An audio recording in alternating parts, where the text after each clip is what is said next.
ಈಗಾಗಲೇ ಪಾಕಿಸ್ತಾನಕ್ಕೆ 5 ಪಂಚ್ಗಳನ್ನು ಭಾರತ ಸರ್ಕಾರ ಕೊಟ್ಟಿದೆ. ನಿನ್ನೆ ನಡೆದಿರತಕ್ಕಂತಹ ಮಹತ್ವದ ಸಭೆಯಲ್ಲಿ ಈ ತೀರ್ಮಾನಗಳನ್ನು ಕೈಗೊಳ್ಳಲಾಗಿದೆ. ಪಾಕಿಸ್ತಾನದ ವಿರುದ್ಧ ಜಲಯುದ್ಧವನ್ನು ಸಾರಲಾಗಿದೆ. ಪಾಕಿಸ್ತಾನದ ಜೊತೆಗೆ ಇರತಕ್ಕಂತಹ ಇಂಡಸ್ ಟ್ರೀಟಿಯನ್ನು ಅದನ್ನು ಸದ್ಯಕ್ಕೆ ಸ್ಥಗಿತಗೊಳಿಸಲಾಗಿದೆ. ಆ ಟ್ರೀಟಿಯಲ್ಲಿರ್ತಕ್ಕಂತಹ ಅಂಶಗಳನ್ನು ಸ್ಥಗಿತದಲ್ಲಿ ಇಡಲಾಗಿದೆ. ಆ ಮೂಲಕವಾಗಿ ಪಾಕಿಸ್ತಾನದ ವಿರುದ್ಧ ಜಲಯುದ್ಧವನ್ನು ಸಾರಲಾಗಿದೆ. ಅಟ್ಟಾರಿ ವಾಘಾ ಗಡಿಯನ್ನು ಬಂದ್ ಮಾಡಲಾಗಿದೆ. ಸದ್ಯಕ್ಕೆ ಭಾರತ ಮತ್ತು ಪಾಕಿಸ್ತಾನದ ನಡುವೆ ಇರುವ ವ್ಯವಹಾರಕ್ಕಿರ್ತಕ್ಕಂಥ ಏಕೈಕ ಭೂಮಾರ್ಗ ಇದು. ಉಳಿದ ಭೂಮಾರ್ಗಗಳನ್ನು ಈ ಹಿಂದೆನೇ ಮುಚ್ಚಲಾಗಿತ್ತು. ಈಗ ಕಡೆಯದಾಗಿ ಇರುವಂತಹ ಈ ಅಟ್ಟಾರಿ ವಾಘಾ ಬಾರ್ಡರ್ ಅನ್ನು ಕೂಡ ಮುಚ್ಚುವಂತಹ ತೀರ್ಮಾನಕ್ಕೆ ಭಾರತ ಸರ್ಕಾರ ಬಂದಿದೆ. ರಾಜತಾಂತ್ರಿಕ ಮಟ್ಟದ ಶಾಕ್ ಕೊಡುವಂತಹ ಕೆಲಸವನ್ನು ಕೂಡ ಭಾರತ ಮಾಡ್ತಾ ಇದೆ. ಭಾರತದಲ್ಲಿರ್ತಕ್ಕಂತಹ ಹೈಕಮಿಷನರ್ಗಳು ಭಾರತದಿಂದ ಹೋಗಬೇಕು ಮತ್ತು ಪಾಕಿಸ್ತಾನದಲ್ಲಿರ್ತಕ್ಕಂತಹ ಭಾರತೀಯ ಹೈಕಮಿಷನರ್ಗಳನ್ನು ಕೂಡ ವಾಪಸ್ ಕಳಿಸ್ಕೊಳ್ಳುವಂತಹ ಕೆಲಸವನ್ನು ಭಾರತ ಸರ್ಕಾರ ಮಾಡ್ತಾ ಇದೆ. ಪಾಕ್ ಪ್ರಜೆಗಳಿಗೂ ಕೂಡ ಗೇಟ್ ಪಾಸ್ ಅನ್ನು ನೀಡಲಾಗಿದೆ. ಯಾವ ಪಾಕಿಸ್ತಾನ ಅದರ ಪ್ರಜೆಗಳು ಭಾರತದ ಒಳಗಡೆ ಇದ್ರೂ ಸಾರ್ಕ್ ವಿಶೇಷ ವೀಸಾವನ್ನು ಬಳಕೆ ಮಾಡಿಕೊಂಡು ಅದರ ಆಧಾರದ ಮೇಲೆ ಭಾರತದ ನೆಲದಲ್ಲಿ ಓಡಾಡ್ತಾ ಇದ್ದಾರೋ ಅಂಥವರೆಲ್ಲರಿಗೂ ಕೂಡ ಗಡುವನ್ನು ಕೊಡಲಾಗಿದೆ. ಮೊದಲು ಜಾಗ ಬಿಟ್ಟು ಹೊರಡಿ, ವಾಪಸ್ ಪಾಕಿಸ್ತಾನಕ್ಕೆ ತೆರಳಿ ಅನ್ನುವಂತಹ ಸಂದೇಶ ರವಾನೆಯಾಗಿದೆ. ಅವರ ವೀಸಾಗಳನ್ನು ರದ್ದು ಮಾಡಲಾಗ್ತಾ ಇದೆ. ವಿಶ್ವ ಮಟ್ಟದಲ್ಲಿ ಪಾಕಿಸ್ತಾನವನ್ನು ಬೆತ್ತಲು ಮಾಡುವಂತಹ ಕೆಲಸವನ್ನು ಭಾರತ ಸರ್ಕಾರ ಮಾಡ್ತಾ ಇದೆ. ಈ ಬಾರಿ ನಡೆದಿರ್ತಕ್ಕಂತಹ ಉಗ್ರ ದಾಳಿ ನೇರವಾಗಿ ಪಾಕಿಸ್ತಾನದ ನೆಲದಲ್ಲಿನೇ ಸಿದ್ಧವಾಗಿರ್ತಕ್ಕಂತಹ ಸೂತ್ರದ ಆಧಾರದಲ್ಲಿ ನಡೆದಿರುವಂಥದ್ದು ಅನ್ನೋದನ್ನು ಜಗತ್ತಿಗೆ ಹೇಳುವಂತಹ ಕೆಲಸವನ್ನು ಕೂಡ ಭಾರತ ಮಾಡ್ತಾ ಇದೆ. ವಿಶ್ವ ಮಟ್ಟದಲ್ಲಿ ಪಾಕಿಸ್ತಾನವನ್ನು ಬೆತ್ತಲುಗೊಳಿಸುವಂತಹ ಪ್ರಯತ್ನಕ್ಕೂ ಕೂಡ ಭಾರತ ಸರ್ಕಾರ ಮುಂದಾಗಿರುವಂಥದ್ದು. ಹೀಗೆ ಪಾಕಿಸ್ತಾನಕ್ಕೆ 5 ಪಂಚ್ಗಳನ್ನು ಭಾರತ ಮಹತ್ವದ್ದಾಗಿ ಈಗ ಕೊಟ್ಟಿರುವಂಥದ್ದು. ಇದರ ಜೊತೆಗೆ ಪಾಕಿಸ್ತಾನ ಕಲ್ಪನೆಯೂ ಮಾಡಿಕೊಳ್ಳಲಾಗದಂತಹ ಪೆಟ್ಟು ಕೊಡ್ತೀವಿ ಅನ್ನುವಂತಹ ಮಾತುಗಳನ್ನು ಪ್ರಧಾನಮಂತ್ರಿ ನರೇಂದ್ರ ಮೋದಿ ಅವರು ಹೇಳಿದ್ದಾರೆ. ಇಲ್ಲಿ ಪಾಕಿಸ್ತಾನದ ಮೇಲೆ ವಾರ್ನಿಂಗ್ ಹೇಗಿತ್ತು, ಯಾವ ಸ್ವರೂಪದ ವಾರ್ನಿಂಗ್ ಇದೆ ಅನ್ನೋದನ್ನು ನೋಡ್ತಾ ಹೋದಾಗ ವಿಶೇಷವಾಗಿ ಪಾಕ್ ವಿರುದ್ಧ ಜಲಯುದ್ಧವನ್ನು ಸಾರಿರತಕ್ಕಂಥದ್ದು ಭಾರತ ಸರ್ಕಾರ. ಸಿಂಧೂ ನದಿ ನೀರು ಹಂಚಿಕೆ ಒಪ್ಪಂದವನ್ನು ತಕ್ಷಣ ಸ್ಥಗಿತಗೊಳಿಸಲಾಗಿದೆ. ಅದನ್ನು ಸದ್ಯಕ್ಕೆ ಸ್ಥಗಿತ ಸ್ಥಿತಿಯಲ್ಲಿ ಇಡಲಾಗಿದೆ. ಅದನ್ನು ವಿದ್ಹೋಲ್ಡ್ ಮಾಡಲಾಗಿದೆ. ಅದನ್ನು ಸದ್ಯಕ್ಕೆ ಅದು ಚಾಲ್ತಿಯಲ್ಲಿ ಇರೋದಿಲ್ಲ ಅನ್ನುವಂತಹ ತೀರ್ಮಾನಕ್ಕೆ ಭಾರತ ಸರ್ಕಾರ ಬಂದಿದೆ. ಅದನ್ನು ಈಗ ಸ್ಥಗಿತಗೊಳಿಸುವಂತಹ ಕೆಲಸವನ್ನು ಮಾಡಿದೆ. 1960ರಲ್ಲಿ ವಿಶ್ವ ಬ್ಯಾಂಕ್ ಮಧ್ಯಸ್ಥಿಕೆಯಲ್ಲಿ ಈ ಒಪ್ಪಂದಕ್ಕೆ ಅಂದಿನ ಪ್ರಧಾನಮಂತ್ರಿ ಪಂಡಿತ್ ಜವಾಹರ್ಲಾಲ್ ನೆಹರು ಅವರ ಕಾಲದಲ್ಲಿ ಈ ಒಪ್ಪಂದಕ್ಕೆ ಸಹಿ ಹಾಕಲಾಗಿತ್ತು. ಭಾರತ ಮತ್ತು ಪಾಕಿಸ್ತಾನದ ನಡುವೆ ಇಂಡಸ್ ವ್ಯಾಲಿ ಟ್ರೀಟಿ ನಡೆದಿತ್ತು. 1960ರಲ್ಲಿ ವಿಶ್ವ ಬ್ಯಾಂಕ್ ಮಧ್ಯಸ್ಥಿಕೆಯಲ್ಲಿ ಇದು ಹಲವು ಸುತ್ತಿನ ಮಾತುಕತೆಗಳ ನಂತರ 1947ರಿಂದ 1960ರ ನಡುವೆ ಬಹಳಷ್ಟು ಬಾರಿ ಮಾತುಕತೆ ನಡೆದಿದೆ. ಅದಾದ ನಂತರ ವಿಶ್ವ ಬ್ಯಾಂಕ್ನ ಮಧ್ಯಸ್ಥಿಕೆಯಲ್ಲಿ ಈ ಒಪ್ಪಂದಕ್ಕೆ ಸಹಿ ಹಾಕಲಾಗಿತ್ತು. ಟ್ರೀಟಿಯನ್ನು ರಚಿಸಲಾಗಿತ್ತು. ಅದರಲ್ಲಿ ಎರಡೂ ದೇಶಗಳು ಕೂಡ ಒಂದು ಒಳ್ಳೆಯ ಬಾಂಧವ್ಯವನ್ನು ಮುಂದುವರಿಸಿಕೊಂಡು ಹೋಗಬೇಕು ಅನ್ನುವಂತಹ ದೃಷ್ಟಿಯೊಂದಿಗೆ ಆ ಒಪ್ಪಂದಕ್ಕೆ ಸಹಿ ಹಾಕಲಾಗಿತ್ತು. ಆದರೆ ಪಾಕಿಸ್ತಾನ ಯಾವತ್ತೂ ಕೂಡ ವಿಶ್ವಾಸಕ್ಕೆ ಅರ್ಹವಾದಂಥ ರಾಷ್ಟ್ರ ಅಲ್ಲ ಅನ್ನುವಂಥದ್ದನ್ನು 1960ರಲ್ಲಿ ಈ ಸಹಿ ಹಾಕಿದಲ್ಲಿಂದಲೂ ಕೂಡ ತೋರಿಸ್ತಾನೇ ಬಂದಿದೆ. ಇದುವರೆಗೂ ಕೂಡ ಕಳೆದ 60 ವರ್ಷಗಳ ಕಾಲವೂ ಕೂಡ ಪಾಕಿಸ್ತಾನ ಈ ಟ್ರೀಟಿಯನ್ನು ಟೇಕನ್ ಫಾರ್ ಗ್ರಾಂಟೆಡ್, ತನಗೆ ಬಂದಿರತಕ್ಕಂತಹ ಸ್ವರೂಪದ್ದು ಅನ್ನುವಂತಹ ಧಾಟಿಯಲ್ಲಿ ವರ್ತಿಸ್ತಾ ಬಂದಿದೆ. ಅದಕ್ಕೆ ಯುದ್ಧಗಳು ನಡೆದಿದ್ದಾವೆ. ಅದರ ಜೊತೆಗೇ ಭಾರತದ ನೆಲದಲ್ಲಿ ರಕ್ತವನ್ನು ಚೆಲ್ಲುವಂತಹ ಕೆಲಸವನ್ನು ಪಾಕಿಸ್ತಾನ ಮಾಡಿದೆ. ಈಗ ಆ ಒಂದು ಇಂಡಸ್ ಟ್ರೀಟಿಯನ್ನು ಸ್ಥಗಿತಗೊಳಿಸುವಂತಹ ಕೆಲಸಕ್ಕೆ ಭಾರತ ಮುಂದಾಗಿದೆ. ಪಾಕಿಸ್ತಾನದ 80% ಕೃಷಿಗೆ ಇದೇ ನೀರನ್ನು ಬಳಕೆಯಾಗುತ್ತೆ. ಅದರಲ್ಲೂ ಬಹಳ ಮುಖ್ಯವಾಗಿ 3 ಮಹಾನಗರಗಳಿಗೆ 3 ಪ್ರಮುಖ ನದಿಗಳ ಮೂಲಕವಾಗಿ ನೀರಿನ ಪೂರೈಕೆಯಾಗುತ್ತೆ ಪಾಕಿಸ್ತಾನಕ್ಕೆ. ಪಾಕಿಸ್ತಾನದ ಪಾಲಿನ ಜಲ ಇದ್ದರೆ, ಅವರ ಜೀವ ನದಿ ಇದ್ದರೆ ಅದು ಸಿಂಧೂ ನದಿ. ಆದರೆ ಆ ಸಿಂಧೂ ನದಿಯ ನೀರಿಗೂ ಕೂಡ ಇನ್ನು ಮುಂದೆ ಭಾರತ ತಡೆಯನ್ನು ಒಡ್ಡುತ್ತೆ ಅನ್ನೋದನ್ನು ಭಾರತ ಹೇಳಿದೆ. ಕರಾಚಿ, ಲಾಹೋರ್, ಮುಲ್ತಾನ್ಗೆ ಕುಡಿಯುವ ನೀರಿನ ಸಮಸ್ಯೆ ಇದರಿಂದ ಸೃಷ್ಟಿ ಆಗಬಹುದು.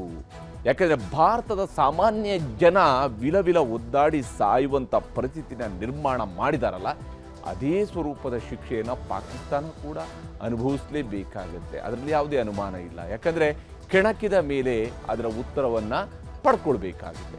ಕರಾಚಿ, ಲಾಹೋರ್, ಮುಲ್ತಾನ್ಗೆ ಕುಡಿಯೋ ನೀರಿಗೆ ಇದರಿಂದಾಗಿ ಸಮಸ್ಯೆ ಎದುರಾಗುತ್ತೆ. ಅಪಾರ ಪ್ರಮಾಣದ ಆಹಾರ ಉತ್ಪಾದನೆಯ ಉದ್ಯೋಗಕ್ಕೂ ಕೂಡ ಕುತ್ತು ಬೀಳುತ್ತೆ. ಯಾಕಂದರೆ ಪಾಕಿಸ್ತಾನದ ಕೃಷಿ ವಲಯ ಇರುವಂಥದ್ದೇ ಸಿಂಧೂ ನದಿ ದಡದಲ್ಲಿ. ಅಲ್ಲಿಯ ಸಿಂಧ್ ಪ್ರಾಂತ್ಯ ಮತ್ತು ಪಂಜಾಬ್ ಪ್ರಾಂತ್ಯಗಳು ಅವುಗಳು ಅಲ್ಲಿಯ ಕೃಷಿ ಭೂಮಿಗಳು. ಅಲ್ಲಿಯ ಬಾಸ್ಮತಿ ರೈಸನ್ನು ಬೆಳೆಯುವಂಥದ್ದಿರ್ಬೋದು ಅಥವಾ ಶುಗರ್ ಕೇನ್ ಬೆಳೆಯುವಂಥದ್ದಿರ್ಬೋದು, ಇವೆಲ್ಲವೂ ಕೂಡ ಇರುವಂಥ ಕಬ್ಬು ಬೆಳೆಯುವಂಥದ್ದಿರ್ಬೋದು, ಈ ಎಲ್ಲ ಆಹಾರ ಪದಾರ್ಥಗಳನ್ನು ಬೆಳೀತಾ ಇರತಕ್ಕಂತಹ ಅತ್ಯಂತ ಫಲವತ್ತಾದಂತಹ ಬಯಲು ಪ್ರದೇಶಗಳಲ್ಲಿ ಅವರೇನು ಬೆಳೀತಾರಲ್ಲ ಅವೆಲ್ಲದಕ್ಕೂ ಕೂಡ ಇದರಿಂದ ಕುತ್ತು ಬೀಳುತ್ತೆ. ಅಪಾರ ಪ್ರಮಾಣದ ಆಹಾರ ಉತ್ಪಾದನೆಯ ಉದ್ಯೋಗಕ್ಕೆ ಕೂಡ ಕುತ್ತು ಬೀಳುತ್ತೆ. ಅವರು ಬೆಳೆಯುವ ಈರುಳ್ಳಿ ಇರ್ಬೋದು, ಅವ್ರು ಬೆಳೆಯುವಂತಹ ಭತ್ತ ಇರ್ಬೋದು, ಇನ್ನಿತರ ಎಲ್ಲ ರೀತಿಯಾದಂತಹ ಪದಾರ್ಥಗಳಿಗೂ ಕೂಡ ಇದು ಹೊಡೆತವನ್ನು ಕೊಡುತ್ತೆ. ಎರಡೂ ದೇಶಗಳ ವ್ಯಾಪಾರ ನಡೆಯುವ ಏಕೈಕ ಭೂಮಾರ್ಗವೂ ಕೂಡ ಎರಡನೇದು ಅಟ್ಟಾರಿ ವಾಘಾ ಗಡಿಯನ್ನು ಬಂದ್ ಮಾಡಿರ್ತಕ್ಕಂಥದ್ದು. ಎರಡೂ ದೇಶಗಳ ನಡುವೆ ನಡೀತಾ ಇರುವಂತಹ ವ್ಯಾಪಾರ ನಡೀತಕ್ಕಂತಹ ಏಕೈಕ ಭೂಮಾರ್ಗ ಇದು. ಯಾಕಂದರೆ ಹಿಂದೆ ಮುಜಾಫರಾಬಾದ್ಗೆ ನೇರವಾದಂತಹ ಸಂಪರ್ಕವನ್ನು ಭೂಮಾರ್ಗದ ಮೂಲಕವಾಗಿತ್ತು. ಯಾವಾಗ ಭಾರತದ ನೆಲದಲ್ಲಿ ಅದು ನೆತ್ತರು ಚೆಲ್ಲುವ ಕೆಲಸವನ್ನು ಶುರು ಮಾಡ್ತು, ಅಲ್ಲಿ ನಂತರ ಆ ಮುಜಾಫರಾಬಾದ್ ಮಾರ್ಗವನ್ನು ನಿಲ್ಲಿಸಲಾಗಿದೆ. ಈಗ ಉಳಿಕೆ ಆಗಿರುವಂಥದ್ದು ಅಟ್ಟಾರಿ ವಾಘಾ ಬಾರ್ಡರ್ ಮಾತ್ರ. ಅದನ್ನು ಕೂಡ ಈಗ ಬಂದ್ ಮಾಡುವಂತಹ ತೀರ್ಮಾನಕ್ಕೆ ಭಾರತ ಬಂದಿದೆ. ಎರಡು ದೇಶಗಳ ನಡುವಿನ ವ್ಯಾಪಾರ, ಜನರ ಸಂಚಾರಕ್ಕೆ ಇದರಿಂದ ಬ್ರೇಕ್ ಬೀಳುತ್ತೆ. ಈ ಮೂಲಕವಾಗಿ ಸಂಪೂರ್ಣವಾಗಿ ಪಾಕಿಸ್ತಾನದ ಕಡೆಯಿಂದ ಭಾರತಕ್ಕೆ ಬರತಕ್ಕಂತಹ ಯಾವುದೇ ವಾಹನಗಳಿಗೂ ಕೂಡ ಇನ್ನು ಮುಂದೆ ಎಂಟ್ರಿ ಇಲ್ಲ. ಭಾರತದಿಂದ ಯಾವುದೇ ವಾಹನಗಳು ಪಾಕಿಸ್ತಾನಕ್ಕೆ ಹೋಗೋದಿಲ್ಲ. ಗಡಿಯ ಮೂಲಕ ವಾರ್ಷಿಕ 3886.53 ಕೋಟಿ ರೂಪಾಯಿಯಷ್ಟು ವ್ಯವಹಾರ ನಡೀತಾ ಇತ್ತು. ಆ ವ್ಯವಹಾರ ಸ್ಥಗಿತಗೊಂಡಿದೆ, ಸಂಪೂರ್ಣವಾದಂತಹ ಸ್ಥಗಿತಗೊಂಡಿದೆ. ಭಾರತ ಪಾಕಿಸ್ತಾನದ ಮೂಲಕವಾಗಿ ಅಫ್ಘಾನಿಸ್ತಾನಕ್ಕೂ ಕೂಡ ಕೆಲವು ಆಹಾರ ಪದಾರ್ಥಗಳನ್ನು ಕಳಿಸ್ತಾ ಇತ್ತು. ಯಾಕಂದರೆ ಭಾರತದ ಬಾಸ್ಮತಿ ಅಕ್ಕಿಗೆ ಬಹಳ ದೊಡ್ಡ ಬೇಡಿಕೆ ಇರತಕ್ಕಂಥದ್ದು ಅಫ್ಘಾನಿಸ್ತಾನದಲ್ಲಿ. ಹಾಗೆಯೇ ಅಫ್ಘಾನಿಸ್ತಾನದ ಡ್ರೈ ಫ್ರೂಟ್ಸನ್ನು ಭಾರತ ಖರೀದಿ ಮಾಡುತ್ತೆ. ಇವೆಲ್ಲವೂ ಕೂಡ ಈ ಗಡಿ ಮಾರ್ಗವನ್ನು ಕೂಡ ಇದಕ್ಕೆ ಬಳಕೆ ಮಾಡ್ತಾ ಇದ್ದು. ಅದಕ್ಕೆ ಒಂದು ಸ್ವಲ್ಪ ಹೊಡೆತ ಬೀಳೋದೇ ಇಲ್ಲ ಅಂತೇಳಿ ಅಲ್ಲ, ಆದರೆ ಪಾಕಿಸ್ತಾನ ಇದರ ದೊಡ್ಡ ನಷ್ಟವನ್ನು ಅನುಭವಿಸುವಂಥದ್ದಿದೆ. ಗಡಿ ಸಂಚಾರ ಸ್ಥಗಿತವಾದರೆ ಪಾಕಿಸ್ತಾನ ಅಪಾರ ನಷ್ಟವನ್ನು ಅನುಭವಿಸಬೇಕಾಗತ್ತೆ. ಅದು ಇಲ್ಲಿ ಬಹಳ ಗಮನಾರ್ಹವಾಗಿರ್ತಕ್ಕಂತಹ ಸಂಗತಿ. ಗಡಿ ಸಂಚಾರ ಸ್ಥಗಿತವಾದರೆ ಪಾಕಿಸ್ತಾನಕ್ಕೆ ಅಪಾರ ನಷ್ಟ ಸಂಭವಿಸುವಂಥದ್ದು ನಿಶ್ಚಿತ. ಆ ಕೆಲಸವನ್ನು ಭಾರತ ಸರ್ಕಾರ ಮಾಡುತ್ತೆ. ಭಾರತ ಅಫ್ಘಾನಿಸ್ತಾನದ ನಡುವಿನ ಆಮದು ರಫ್ತಿಗೂ ಕೂಡ ಇದು ಸ್ವಲ್ಪ ಪರಿಣಾಮವನ್ನು ಬೀರಬಹುದು. ಆ ಅನುಮಾನಗಳು ಕೂಡ ಇದ್ದೇ ಇದೆ. ಅದಕ್ಕೆ ಪರ್ಯಾಯ ಮಾರ್ಗಗಳನ್ನು ಹುಡುಕುವಂತಹ ಕೆಲಸವನ್ನು ಕೂಡ ಭಾರತ ಸರ್ಕಾರ ಮಾಡಬಹುದು. ಆ ಕೆಲಸಕ್ಕೆ ಭಾರತ ಸರ್ಕಾರ ಮುಂದಾಗಬಹುದು. ಭಾರತ ಮತ್ತು ಅಫ್ಘಾನಿಸ್ತಾನ ನಡುವಿನ ಆಮದು ರಫ್ತಿನ ವಿಚಾರಗಳಿಗೆ ಸಂಬಂಧಪಟ್ಟಂತೆ ಇನ್ನು ಮುಂದುವರಿದೆ ರಾಜತಾಂತ್ರಿಕ ಶಾಕ್ ಕೊಡುವಂತಹ ಕೆಲಸವನ್ನು ಭಾರತ ಸರ್ಕಾರ ಮಾಡಿದೆ. ಪಾಕಿಸ್ತಾನದ ಎಲ್ಲ ಅಧಿಕಾರಿಗಳು 1 ವಾರದಲ್ಲಿ ಭಾರತವನ್ನು ಬಿಡಬೇಕು ಅನ್ನುವ ಸೂಚನೆಯನ್ನು ಕೊಡಲಾಗಿದೆ.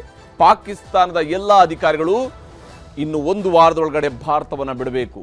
ಅವರ ರಾಯಭಾರಿ ಕಚೇರಿಗಳನ್ನು ಮುಚ್ಚಿಕೊಂಡು ಅವರು ಹೋಗ್ತಾ ಇರಬೇಕು ಅನ್ನುವಂತಹ ರೀತಿಯಲ್ಲಿ ಅವರ ಅಂಗಡಿಯನ್ನು ಬಂದ್ ಮಾಡಿಸುವಂತಹ ಕೆಲಸವನ್ನು ಭಾರತ ಸರ್ಕಾರ ಮಾಡಿದೆ. ಪಾಕಿಸ್ತಾನದ ಅಂಗಡಿಗಳು ಇನ್ನು ಮುಂದೆ ಭಾರತದಲ್ಲಿ ಇರುವ ಹಾಗಿಲ್ಲ. ಅಲ್ಲಿರುವ ಎಲ್ಲ ಅಧಿಕಾರಿಗಳು 1 ವಾರದಲ್ಲಿ ಭಾರತವನ್ನು ಬಿಡಬೇಕು ಅನ್ನುವಂತಹ ರಾಜತಾಂತ್ರಿಕ ಶಾಕ್ ಅನ್ನು ಕೊಟ್ಟಿದೆ.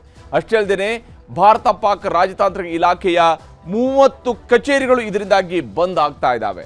30 ಕಚೇರಿಗಳು ಈ ಭಾರತ ಸರ್ಕಾರದ ಈ ನಿರ್ಧಾರದಿಂದ ಬಂದ್ ಆಗ್ತಾ ಇದ್ದಾವೆ. ಆ ಕೆಲಸಕ್ಕೆ ಈಗ ಭಾರತ ಸರ್ಕಾರ ಮುಂದಾಗಿದೆ. ಮತ್ತು ಯಾಕಂದ್ರೆ ಪ್ರತಿನಿತ್ಯ ಕಾಲ್ಕೆರೆದು ಜಗಳಕ್ಕೆ ಬರುವಂಥವ್ರ ಮೇಲೆ ಎಷ್ಟು ದಿವಸ ಅಂತೇಳಿ ಸಹಿಸ್ಕೊಂಡು ಕೂರಬೇಕು, ಎಷ್ಟು ದಿವಸ ಅಂತೇಳಿ ನಮ್ಮ ಮನೆಯವ್ರನ್ನೇ ಕಳ್ಕೊಂಡು ನಾವು ಇನ್ನೊಬ್ಬರನ್ನ ಹತ್ತಿರದಲ್ಲಿ ಇಟ್ಕೊಂಡು ಅವ್ರನ್ನ ಪೋಷಿಸಬೇಕು ಅನ್ನುವಂಥ ಪ್ರಶ್ನೆ ಭಾರತದ ಮುಂದಿದೆ. ಸಾರ್ಕ್ ಶೃಂಗಸಭೆಗೂ ಕೂಡ ಪಾಕಿಸ್ತಾನಿಗಳಿಗೆ ಇದ್ದಂತಹ ವೀಸಾವನ್ನು ರದ್ದು ಮಾಡಲಾಗಿದೆ. ಪಾಕಿಸ್ತಾನಿಗಳು ಸಾರ್ಕ್ ಸಭೆಗಳಿಗೆ ಬರೆದಿದ್ರೂ ಪರವಾಗಿಲ್ಲ, ಭಾರತದಲ್ಲಿ ನಡೀತಕ್ಕಂಥ ಸಾರ್ಕ್ ಚಟುವಟಿಕೆಗಳಿಗೆ ಬರೆದಿದ್ರೂ ಪರವಾಗಿಲ್ಲ, ಪಾಕಿಸ್ತಾನಗಳ ರೆಪ್ರೆಸೆಂಟೇಷನ್ ನಮಗೆ ಬೇಕಾಗಿಲ್ಲ. ಈ ತೀರ್ಮಾನಕ್ಕೆ ಭಾರತ ಬಂದಿದೆ. ಸಾರ್ಕ್ ಶೃಂಗಸಭೆಗೂ ಕೂಡ ಪಾಕಿಸ್ತಾನಿಗಳಿಗೆ ಇದ್ದಂತಹ ವೀಸಾವನ್ನು ರದ್ದುಗೊಳಿಸಲಾಗಿದೆ. ಅಷ್ಟೇ ಅಲ್ಲದೆ ಪಾಕ್ನಲ್ಲಿದ್ದಂತಹ ಎಲ್ಲ ಅಧಿಕಾರಿಗಳು ಭಾರತಕ್ಕೆ ಬರೋದಕ್ಕೆ ಸೂಚನೆಯನ್ನು ನೀಡಲಾಗಿದೆ. ಅವ್ರಿಗೂ ಕೂಡ ಮೇ 1 ಒಳಗಡೆ ಪಾಕಿಸ್ತಾನದಲ್ಲಿರ್ತಕ್ಕಂಥ ಎಲ್ಲ ಭಾರತೀಯ ಅಧಿಕಾರಿಗಳು ಯಾರ್ಯಾರು ಸರ್ಕಾರಿ ಕಾರ್ಯದ ಕೆಲಸದ ನಿಮಿತ್ತವಾಗಿ ಅಲ್ಲಿನ ರಾಯಭಾರ ಕಚೇರಿಗಳಲ್ಲಿ ಕೆಲಸ ಮಾಡ್ತಾ ಇದ್ದಾರೋ, ಇಸ್ಲಾಮಾಬಾದ್ನಲ್ಲಿದ್ದಾರೋ, ಆ ಇಸ್ಲಾಮಾಬಾದ್ನಲ್ಲಿರ್ತಕ್ಕಂತಹ ಭಾರತೀಯ ರಾಯಭಾರ ಕಚೇರಿಯ ಎಲ್ಲ ಅಧಿಕಾರಿಗಳು ಕೂಡ ವಾಪಸ್ ಭಾರತಕ್ಕೆ ಬರಬೇಕು ಅನ್ನುವಂಥ ಸೂಚನೆಯನ್ನು ಕೊಡಲಾಗಿದೆ. ಈ ಮೂಲಕ ಪಾಕಿಸ್ತಾನದ ಜೊತೆಗಿನ ಯಾವುದೇ ವಹಿವಾಟು ವ್ಯವಹಾರ ನಮಗೆ ಬೇಕಿಲ್ಲ ಅನ್ನುವಂತಹ ತೀರ್ಮಾನಕ್ಕೆ ಭಾರತ ಬಂದಿದೆ. ಈ ರಾಜತಾಂತ್ರಿಕ ಶಾಕ್ ಪಾಕಿಸ್ತಾನಕ್ಕೆ ಅರಗಿಸಿಕೊಳ್ಳುವಂಥದ್ದು ಕಷ್ಟ ಇದ್ದೇ ಇದೆ. ಯಾಕಂದರೆ ಈಗ ಆಗಬಹುದಾಗಿರುವಂಥ ರಾಜತಾಂತ್ರಿಕ ಶಾಕ್ ಇದೆಯಲ್ಲ, ಇದು ಪಾಕಿಸ್ತಾನಕ್ಕೆ ವಿಶ್ವ ದರ್ಜೆಯಲ್ಲಿ ಎದುರಾಗುವಂತಹ ಅತಿ ದೊಡ್ಡದಾದಂಥ ಅವಮಾನ ಆಗಿರುತ್ತೆ. ಇನ್ನು ಪಾಕ್ ಪ್ರಜೆಗಳಿಗೂ ಕೂಡ ಗೇಟ್ ಪಾಸ್ ಕೊಡಲಾಗ್ತಾ ಇದೆ. ಪಾಕ್ ಪ್ರಜೆಗಳು 2 ದಿನಗಳಲ್ಲಿ ಭಾರತವನ್ನು ಬಿಟ್ಟು ಹೋಗಬೇಕು. ಅವರೆಲ್ಲರೂ ಕೂಡ ತಮ್ಮ ಗಂಟು ಮೂಟೆ ಕಟ್ಟಿಕೊಂಡು ಹೆಂಗಿದ್ದಾರೋ ಹಂಗಂಗೇನೆ ವಾಪಸ್ ಪಾಕಿಸ್ತಾನಕ್ಕೆ ತೆರಳಬೇಕು. ಅವರಿಗೆ ಭಾರತದಲ್ಲಿ ಇನ್ನು ಮುಂದೆ ಕೆಲಸಕ್ಕೆ ಅವಕಾಶಗಳಿಲ್ಲ. ಇಲ್ಲಿ ಅವರ ಸಲಹೆಗಳಾಗಲಿ ಅವರ ಯಾವುದೇ ಸಭೆಗಳಾಗಲಿ ನಡೆಯುವ ಹಾಗೆ ಇಲ್ಲ. ಸದ್ಯ ಚಾಲ್ತಿಯಲ್ಲಿದ್ದಂತಹ ಸಾರ್ಕ್ ವೀಸಾವನ್ನು ಕೂಡ ಸಂಪೂರ್ಣವಾಗಿ ರದ್ದುಪಡಿಸಲಾಗಿದೆ.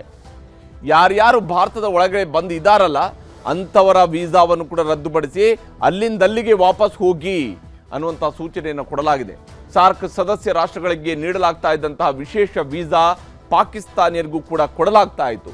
ಆದರೆ ಅದನ್ನು ಪಡೆಯುವ ಯೋಗ್ಯತೆಯನ್ನು ಅವರು ಉಳಿಸ್ಕೊಳ್ಬೇಕು. ಯಾಕೆಂದರೆ ಪಾಕಿಸ್ತಾನಕ್ಕೆ ಗೊತ್ತಿಲ್ಲದೆ ಈ ರೀತಿಯಾದ ಉಗ್ರದಾಳಿ ಈ ದೇಶದಲ್ಲಿ ನಡೆಯೋದಕ್ಕೆ ಸಾಧ್ಯವೇ ಇಲ್ಲ. ಪಾಕಿಸ್ತಾನದ ಕೈವಾಡ ಇಲ್ಲದೇನೆ ಇಂತಹ ಉಗ್ರದಾಳಿಗಳು ನಡೆಯೋದಿಲ್ಲ ಅಂತ ಹೇಳುವಂಥದ್ದು ಅನುಭವದಿಂದ ಭಾರತ ಕಲ್ತ್ಕೊಂಡಿದೆ. ಸಾರ್ಕ್ ಸದಸ್ಯ ರಾಷ್ಟ್ರಗಳಿಗೆ ನೀಡಲಾಗ್ತಾ ಇದ್ದಂತಹ ವಿಶೇಷ ವೀಸಾವನ್ನು ಇದೇ ಕಾರಣಕ್ಕಾಗಿ ರದ್ದುಗೊಳಿಸಲಾಗಿದೆ.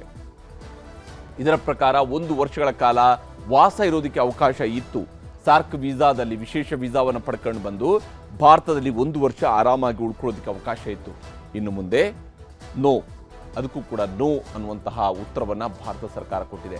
ಜಡ್ಜ್ಗಳು, ರಾಜತಾಂತ್ರಿಕ ಅಧಿಕಾರಿಗಳು, ಕ್ರೀಡಾಪಟುಗಳು, ಪತ್ರಕರ್ತರಿಗಿದ್ದಂಥ ಅವಕಾಶ, ಆ ಅವಕಾಶವನ್ನು ರದ್ದುಗೊಳಿಸಲಾಗಿದೆ. ಸಾರ್ಕ್ನ ಅಡಿಯಲ್ಲಿದ್ದಂತಹ ವಿಶೇಷ ವೀಸಾ ಅವಕಾಶಗಳು ಇವು, ಅವುಗಳನ್ನು ಈಗ ಭಾರತ ಸರ್ಕಾರ ರದ್ದುಗೊಳಿಸಿದೆ.